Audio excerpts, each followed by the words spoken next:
What's up, gamers? Welcome to today's video. Today we're going to be talking about the Chicago Bears depth chart in Madden 25, and I want to first and foremost apologize for the delay in getting this video up to you guys.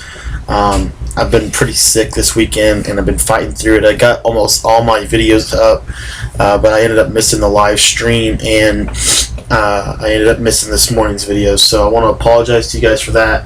But bear with me, and we're going to get through this. So for Chicago, I really like Cutler and then McCown. The stats don't like. McCown's a little bit better of a scrambler, but McCutler has way better accuracy, deep and short.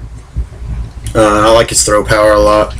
Halfback, it's really a no-brainer here, Matt Forte, but the backup halfback, I think this Michael Ford guy is a really good spellback, but he can't catch as well as Michael Bush, so you can do what you want there. Since we're going to be passing a lot, I'm going to leave Michael Bush, but if you're going to be running a lot, I would suggest Michael Ford. Fullback, we don't really use one in this offense. Wide receivers, remember we're using the Tampa Bay playbook, and I really like these three here, and here's why. And this is, in my opinion, the Bears have one of the best receiver corps in the game. Because look at the catch and traffic of the top three. I mean, that's ridiculous right there when you really think about it. I mean, it doesn't really get much better than that. And then they have this guy down here, Marquise Wilson, who's basically a miniature, a poor man's Alshon Jeffrey. So I like to put him at the 4 slot, and then I'll throw Devin Hester at the 6. And then let's just take a look here, because we talked about the 5 wide receiver spot and how we like to put a guy with good hit power tackling there. See, Dante Rosario has pretty good hit power, pretty good tackling, so we're going to set him in that 5 slot. Tight end, it's really a no-brainer here. Martellus Bennett's phenomenal. Let's take a look at all the good things that he can bring. He brings, again, more catching traffic, and more spec catch. Really nothing more you can ask for here. And then remember, we like to put tackles at the backup tight end for the kickoff return team. Linemen, I just leave the linemen as is. I auto reorder the depth chart too at the beginning, but their offensive line's not too bad. It used to be really bad a couple years ago, but it's not that bad in the game at least. Now on defense, we're running the 3-3-5, and the way I run the 3-3-5 is I like to have a little bit bigger, stronger guys on the line, and I like to have fast as crap linebackers. So what we like to do here is we like to take this guy Cornelius Washington and move him up to the number 1 left end spot. I really like this guy. The only thing he doesn't do well is, I believe it's block shed, right? Yeah, it's only 77, but it's still really pretty good. His hit power is really good. His pass rushing ability is really good. His zone coverage is even really good. So, I mean, he's a really good defensive end, and that's why I put him on the left end, because he's going to be on the right side of the screen, and most of my blitzes are going to be coming off the left edge. So I do all that for a reason. The right end, I like to put Henry Melton here, and the reason I like to put Henry Melton is just simply because his pass rushing abilities. Real quick, the backup defensive ends, I'd probably just go with these two. You could actually maybe get the other guy in here, but I like these two. I mean, I don't really do a whole lot with the backups, to be honest, but if I had to go, I would go these two. That's the one thing with the Bears, they just don't have a whole lot of depth. Let's take a look at this rookie here real quick. No tackling, decent pass rush. I probably would go this guy over that guy. Let's see. No, he's got better pass rush. Main thing I look for in the backups is just some kind of outstanding trait that they have that nobody else has. And so you see here, he doesn't trump those two guys, so I leave those two in. Defensive tackle, your nose tackle is going to be your strongest guy. In my opinion, defensive tackles in this year's game, they basically have to stop the inside run on their own. Because we use the pass commit and stuff like that to stop the outside run. This guy right here, Paella, is a really underrated player, I think, in this game, and he'll do a great job for us. But as far as, again, backups, they just don't have a whole lot of depth. But I would just go and take Nate Collins, Actually, no, I wouldn't. I would just leave. I'd go Ratliff here, Cohen here, and I would just roll like that and hope that Payet doesn't get hurt. If Payet gets hurt, you could consider putting Ratliff where Melton is and Melton where Ratliff is, but I would hope that he doesn't get hurt. That's kind of the main thing here because they just don't have a whole lot of depth, but they're still pretty good. Left outside linebacker, this is our blitzer on almost all of our blitzes, and so that's why I like to put Julius Peppers here. I mean, you just look, the guy's just a physical beast here. Take a look at all that speed, agility. His hit power is 86. The only thing he's not very good at is block shed. Is pathetic. I don't know why. I know the Bears were one of the worst teams stopping the run this year. I don't want to give you the exact statistic because I don't want to get chewed, but they weren't that great from what I remember. But with that in mind, I like to put him at this position because that side is very protective because you're blitzing a lot and you have that cornerback down in the box to help you out. So I like to leave this guy in here at the left outside linebacker here, Julius Peppers. Middle linebacker, they don't have Brian Urlacher anymore. So what I like to do is it DeMario? Is it James? Let's take a look and compare these guys because I always go back and forth when I do these depth charts with these guys. Let's sort them by speed. So I'll just look at all these characteristics here and see who's the best guy. I know Lance Briggs is probably the best linebacker. That's not really a no-brainer. It's the top three here that we're looking at mainly.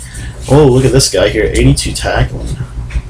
Let's move him to where Lance Briggs is just so we can compare him as well. So we see here hit power. They both have really good hit power. All three of these guys have really good hit power. Power moves. Anderson has really good finesse moves. Block shed, none of them have good block shed except Lance Briggs. Pursuit, they all have pretty good pursuit. DJ Williams wins that. He also wins the hit power and the play rec. Zone coverage, he beats everybody except Anderson. Press, he does actually pretty good in. So with all that in mind, I probably am going to go with DJ Williams here. He's got 76 strength, which isn't that bad. His block shed's pathetic, but they're all bad at that. So I would say he's the best option. Then followed by Anderson, Bostic, and then I would say I would leave that Franklin guy in. He looked pretty decent. Right outside linebacker is going to be Lance Briggs. Now remember what we like to do here is we like to take our backup linebackers, put in our guys with the best hit power. So Julius Peppers, and we'll put him at the backup RLOB. We'll put in Bostic at the backup middle, and we'll put in Briggs, right? No, we'll put in Williams, DJ Williams there. Okay, and then we'll just back everybody up with Anderson. He's actually not that bad of a linebacker. So moving on, what we like to do at the corners is the second string corner is he can kind of be a little bit weak just because of where he's at on the field for us. But the third string corner, I like to put in a really strong safety because he's down in the box and it just helps out the run defense a little bit. So what I like to do to start is I like to go over to zone coverage and just kind of look at all the guys that can cover in zone. So here we got Kelvin Hayden, and the threshold is kind of 80-ish. So Kelvin Hayden could cover well in zone. Okay, now we want to look at tackling. So we see we have some pretty decent tacklers in here.